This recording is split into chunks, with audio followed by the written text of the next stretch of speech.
إن الله يأمركم أن تؤدوا الأمانات إلى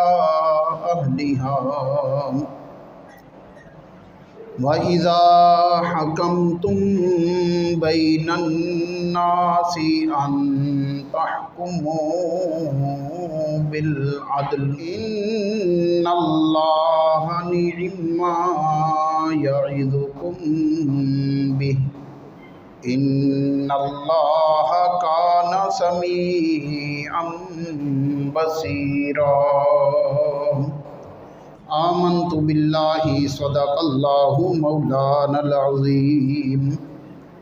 وصدق رسوله النبي الكريم قال الله تبارك وتعالى في شان حبيبه مخبرا وآمرا إن الله وملائكته يصلون على النبي يا أيها الذين آمنوا صلوا عليه وسلموا تسليما الصلاة والسلام عليك يا سيدي يا رسول الله وعلى آلك وصحبك يا حبيب الله الصلاة والسلام عليك يا سيدي يا نبي الله وعلى آلك وصحبك يا خاتم النبيين۔ اللہ رب العزت کی حمد و ثنا پیارے آقا صلی اللہ علیہ وآلہ وسلم کی بارگاہ بے کسبنا میں ہدیہ درود و سلام عرض کرنے کے بعد اللہ تبارک و تعالیٰ نے اپنی لاریب کتاب میں ارشاد فرمایا ان اللہ یأمرکم ان تؤدوا الامانات الی اہلہا، بے شک اللہ رب العزت تمہیں حکم دیتا ہے کہ تم امانتیں جو ہیں ان کے اہل کو سپرد کرو، یعنی جو جس امانت کا حقدار ہے اس کو امانت اس کی واپس کر دی جائے، اس کو سونپ دی جائے۔ اگلے حصے میں خالق کائنات نے ارشاد فرمایا وَإِذَا حَكَمْتُمْ بَيْنَ النَّاسِ أَن تَحْكُمُوا بِالْعَدْلِ، جب تم لوگوں کے درمیان فیصلہ کرو تو انصاف کے ساتھ کرو۔ وَإِذَا حَكَمْتُمْ، اور جب تم حکم کرو یعنی فیصلہ کرو بین الناس، لوگوں کے درمیان، ان تحکموا بالعدل، تو وہ تمہارا فیصلہ جو ہے وہ عدل کے ساتھ ہو۔ ان اللہ نعم ما یعظکم بہ، یہ جملہ اللہ تبارک و تعالیٰ نے جو ارشاد فرمایا ہے نہایت غور طلب ہے، اسی سے ہی انسانوں کی بقا و سلامتی کا تعلق ہے۔ پیچھے اللہ نے جو بات فرما دی اس کے بعد اللہ نے فرمایا ان اللہ نعم، بے شک خالق کائنات تمہیں اس حکم دینے کے ساتھ بڑی اچھی نصیحت کر رہا ہے۔ ان اللہ نعم، بے شک اللہ بہت اچھی یعظکم بھی، اس حکم کے ساتھ تمہاری نصیحت کر رہا ہے۔ ان اللہ کان سمیعا بصیرا، بے شک اللہ تبارک و تعالیٰ سننے والا دیکھنے والا ہے۔ آیت کریمہ قرآن کریم کی یہ سورہ نساء کی آیت مبارکہ ہے 5ویں پارے میں۔ اللہ خالق کائنات نے اس کے اندر ہم غور کریں تو 3 چیزوں کا واضح طور پر اللہ نے ذکر ارشاد فرمایا ہے۔ پہلی 2 کا تعلق عمل کے ساتھ ہے اور تیسری کا تعلق جو ہے اس کے اثرات کے ساتھ ہے۔ یعنی آپ دیکھیں کہ پہلے انسان کے کچھ عمل ہوتے ہیں جن عملوں کی وجہ سے بعد میں اس کے پھر اثرات ظاہر ہوتے ہیں۔ عمل کے اندر خالق کائنات نے دو چیزوں کا ارشاد فرمایا۔ ایک تو فرمایا کہ تم امانت جو ہے ان کے اہل کو واپس کرو، یعنی اگر تمہارے پاس امانت ہے کسی کی تو جو اس کا وارث ہے، مالک ہے، اسی کو ہی امانت واپس کرو۔ اور دوسری بات خالق کائنات نے فرمائی کہ جب تم فیصلہ کرو لوگوں کے درمیان تو اس وقت تم انصاف کے ساتھ، عدل کے ساتھ فیصلہ کرو۔ پہلی بات کے اندر ہم غور کریں کہ خالق کائنات کا جو ارشاد پاک ہے، ان اللہ یأمرکم ان تؤدوا الامانات الی اہلہا، بے شک اللہ تبارک و تعالیٰ تمہیں حکم دیتا ہے کہ امانتیں ان کے اہل کے سپرد کرو۔ اس کے اندر آپ دیکھیں کہ نبی پاک صلی اللہ علیہ وآلہ وسلم کس طرح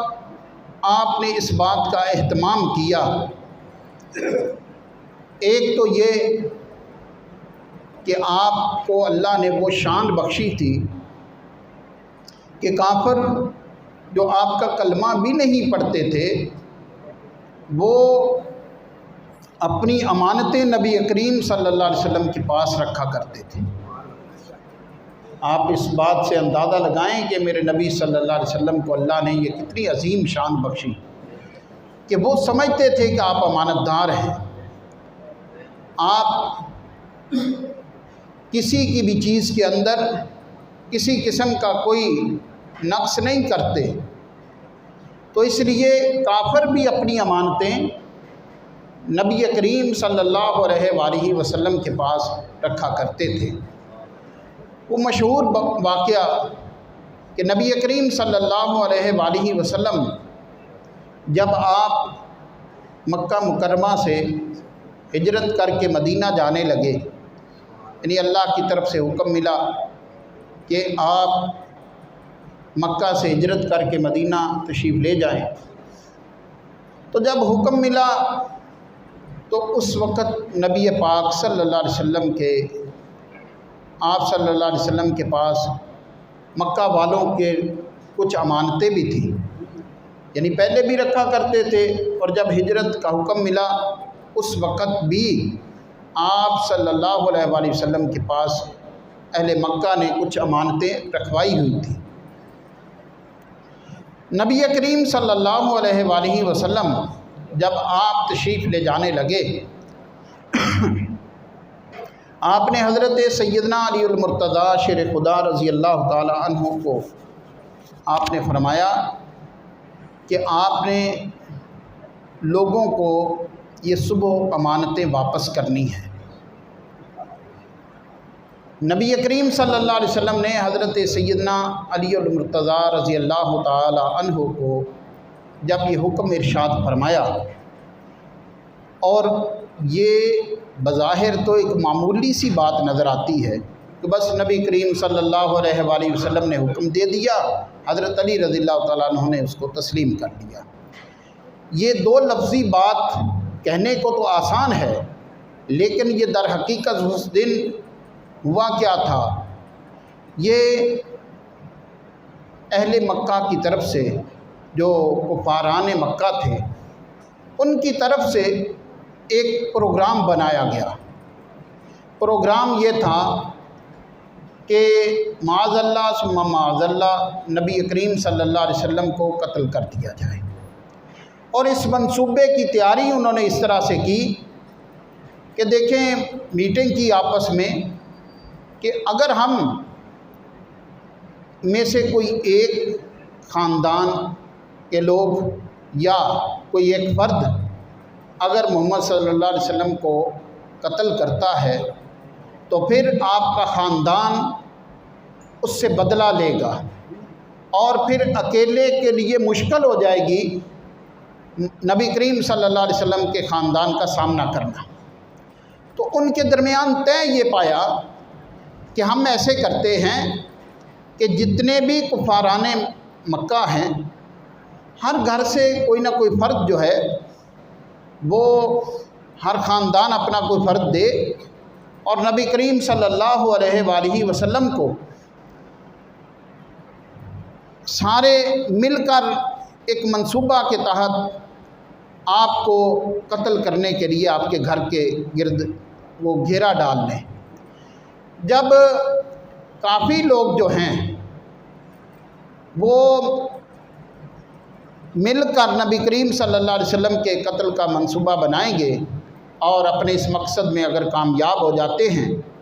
تو نبی کریم صلی اللہ علیہ وآلہ وسلم کا خاندان کس کس سے بدلہ لے گا؟ کیونکہ ہجوم کے اندر یہ صورتحال ہوتی ہے کہ ہجوم میں پھر کسی پر کوئی کسی قسم کا الزام نہیں دیا جا سکتا۔ جیسے آپ دیکھیں کہ جب کسی کو کوئی پتہ ہی نہ ہو کہ کون تھا کون نہیں تھا تو پھر کس سے پوچھا جائے گا؟ تو نبی کریم صلی اللہ علیہ وسلم کے گھر کے گرد جب گھیرا ڈالا گیا اس نیت کے ساتھ کہ آپ کو قتل کر دیا جائے گا، تو نبی کریم صلی اللہ علیہ وسلم نے اپنے بستر مبارک پر آرام فرمانے کے لیے یا سلانے کے لیے آپ نے جو حکم دیا وہ حضرت علی رضی اللہ تعالی عنہ کی ذات تھی۔ آپ کو جب حکم دیا تو آپ نبی کریم صلی اللہ علیہ وسلم کے بستر پر لیٹے ہیں اور آپ کی چادر مبارک اوپر اوڑھ لی ہے، تو لیکن نبی پاک صلی اللہ علیہ وسلم تو اللہ کے حکم سے، اللہ تبارک و تعالیٰ کی مرضی سے آپ اپنے گھر سے نکلتے ہیں اور کفار کو علم بھی نہیں ہوتا، آپ ہجرت کر کے سفر پر روانہ ہو جاتے ہیں۔ آپ نے یہ جو جملہ ارشاد فرمایا حضرت علی رضی اللہ تعالیٰ عنہ کو کہ آپ لوگوں کی امانتیں واپس کر کے آنا ہے، ایک تو آپ یہ دیکھیں کہ نبی کریم صلی اللہ علیہ وسلم کی ذات پر حضرت علی رضی اللہ تعالیٰ عنہ اپنی جان کو قربان کر رہے ہیں۔ اب فرض کریں کسی کے بستر پر جب کوئی دوسرا آرام کرے اور دیکھنے والا تو یہی سمجھے گا کہ یہ بستر فلاں کا ہے، چادر بھی فلاں کی ہے اور ظاہر گھر بھی ہے، تو اس صورت میں ممکن ہے کوئی بھی کسی بھی طرح سے حملہ کیا جاتا تو حضرت علی رضی اللہ تعالیٰ عنہ آرام کر رہے تھے، نبی کریم صلی اللہ علیہ وسلم تو اللہ کے حکم سے آپ ہجرت کے سفر پر روانہ ہو گئے، لیکن کمال جائیں قربان جائیں حضرت سیدنا علی المرتضیٰ شیر خدا رضی اللہ تعالیٰ عنہ کے ایمان پر۔ آپ فرماتے ہیں کہ مجھے باقی زندگی کا تو علم نہیں تھا، لیکن وہ میری رات جو نبی کریم صلی اللہ علیہ وسلم نے فرمایا تھا کہ علی رضی اللہ تعالیٰ عنہ آپ نے صبح یہ لوگوں کی امانتیں واپس کرنی ہیں، کہتے مجھے یقین تھا کہ صبح تک اللہ نے مجھے زندگی دی ہے۔ آپ اندازہ کریں کہ یہ تھا ایمان حضرت سیدنا علی المرتضیٰ شیر خدا رضی اللہ تعالیٰ عنہ کا کہ میرے نبی صلی اللہ علیہ وسلم نے فرما دیا کہ صبح واپس کرنی ہے، تو اس کا مطلب یہ کہ صبح تک میری زندگی ہے۔ تو اللہ تبارک و تعالیٰ کا جو ارشاد پاک ہے یہ ہمارے نبی صلی اللہ علیہ وسلم کی ذات مبارکہ سے بالکل واضح بات ہے کہ امانت کا جو ایک حکم ہے وہ کتنا واضح ہے۔ تو خالق کائنات نے فرمایا ان اللہ یامرکم ان تؤدوا الامانات الی اہلھا، بے شک اللہ تبارک و تعالیٰ تمہیں حکم دیتا ہے کہ تم امانتیں ان کے اہل کے سپرد کرو۔ اس کے بعد دوسری بات جو خالق کائنات نے فرمائی وَإِذَا حَكَمْتُمْ بَيْنَ النَّاسِ أَن تَحْكُمُوا بِالْعَدْلِ، جب تم فیصلہ کرو لوگوں کے درمیان تو فیصلہ اعتدال سے کرو۔ عام لفظوں میں اس کو انصاف کہہ سکتے ہیں کہ فیصلہ تم انصاف سے کرو۔ اعتدال کیا ہوتا ہے؟ اعتدال کا مطلب ہوتا ہے جو جس جگہ پر چیز ہو رکھنی چاہیے وہیں پر ہو۔ مثلا آپ نے ایک اصطلاح سنی ہوگی یا پڑھی ہوگی، واجبات نماز کا آپ کبھی کسی بھی کتاب میں مطالعہ کریں، واجبات نماز لکھا ہوگا کہ یہ واجب ہے نماز کے اندر۔ اس کے اندر ایک یہ بھی لکھا ہوتا ہے تعدیل ارکان، تعدیل ارکان واجب ہے۔ احناف کے نزدیک تعدیل ارکان واجب ہے، کیونکہ نبی کریم صلی اللہ علیہ وآلہ وسلم کی بارگاہ میں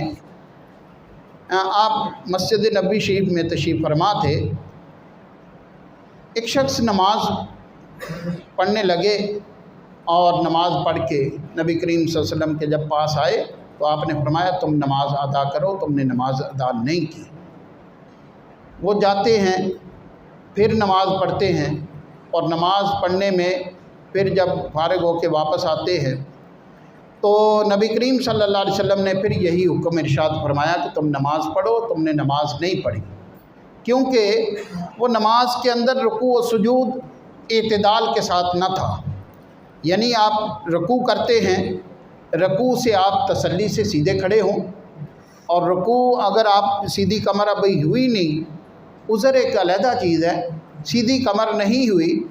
تو اسی طرح آپ جب سجدے کی طرف چلے جائیں گے تو یہ اعتدال نہیں ہے، کیونکہ آپ نے رکوع سے اٹھنے کے لیے جو آپ نے ایک طریقہ کار اپنانا تھا وہ آپ نے نہیں اپنایا۔ اسی طرح آپ ایک سجدہ کرتے ہیں اور سجدہ کر کے آپ جب بالکل صحیح تسلی سے نہیں بیٹھتے، دوسرے سجدے کی طرف چلے جاتے ہیں تو یہ اعتدال نہیں ہے۔ تو جب بندہ بالکل تسلی کے ساتھ کمر سیدھی کر کے نہیں بیٹھے گا تو یہ تعدیل ارکان کا خیال نہیں رکھا جاتا، جبکہ نماز کے اندر تعدیل ارکان کا خیال رکھنا یہ واجب کا درجہ رکھتا ہے۔ تو لہذا یہ اصطلاح ہے، واجبات نماز میں سے تعدیل ارکان ہے۔ تعدیل ارکان کا مطلب جو رکن جہاں پر ہیں اس کا حق بنتا ہے اس کو رکھا جائے۔ آپ قیام کر رہے ہیں تو قیام جو حالت قیام کی ہوتی ہے اس کے مطابق قیام کریں، رکوع کی حالت جو دین کے مطابق ہے اس کو اپنائیں، سجدے کی حالت کو اپنائیں، تشہد کی حالت کو اپنائیں۔ تو یہ ساری چیزیں نماز کے اندر جب بندہ اپنے اپنے صحیح مقام کے مطابق ادا کرے گا اس کو کہتے ہیں تعدیل ارکان۔ تو لہذا خالق کائنات نے حکم دیا ہے وَإِذَا حَكَمْتُمْ بَيْنَ النَّاسِ أَن تَحْكُمُوا بِالْعَدْلِ، جب تم فیصلہ کرو لوگوں کے درمیان تو تم فیصلہ عدل کے ساتھ کرو۔ تو عدل کا معنی میں نے ایک مثال دے کر بھی سمجھا دیا کہ جو جہاں پہ چیز ہونی چاہیے اس کو وہیں پہ رکھا جائے، یہ عدل ہے۔ اس کے بعد اللہ نے نتیجے کے طور پر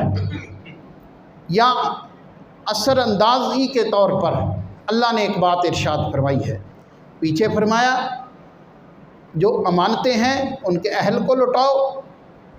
اس سے اگلی بات فرمائی کہ جب تم لوگوں کے درمیان فیصلہ کرو انصاف سے کرو۔ اثرات کے اعتبار سے اللہ نے فرمایا ان اللہ نعم یعظکم بہ، بے شک اللہ تبارک و تعالیٰ تمہیں اس حکم کے ساتھ بڑی اچھی نصیحت کرتا ہے۔ تو لہذا آپ دیکھیں کہ جب کسی کو کہا جائے کہ تمہیں میں نے بات سمجھا دی ہے، تمہیں عام کوئی آدمی کہے کہ یہ بات تمہیں میں نے سمجھا دی ہے، تم سمجھ جاؤ اس بات کو، اگر تم نہ سمجھے نقصان اٹھاؤ گے، تم اس بات کو سمجھ جاؤ۔ اب دیکھو قرآن کریم میں مطالعہ کریں تو اللہ دو باتوں کے بعد جو بات فرماتا ہے یہ انسان کو سمجھنے کی طرف جانا چاہیے۔ اللہ ایک تو فرماتا ہے امانتیں لٹاؤ اہل کو، دوسرا فرمایا کہ فیصلہ کرو تو انصاف کے ساتھ کرو، عدل کے ساتھ کرو، اور خالق کائنات نے اس کے اثر اندازی کے اعتبار سے فرمایا کہ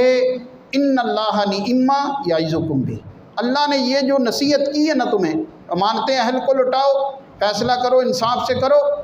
تو اللہ فرماتا ہے بڑی اچھی نصیحت اللہ نے تمہیں کر دی، بڑی اچھی نصیحت کر دی ہے۔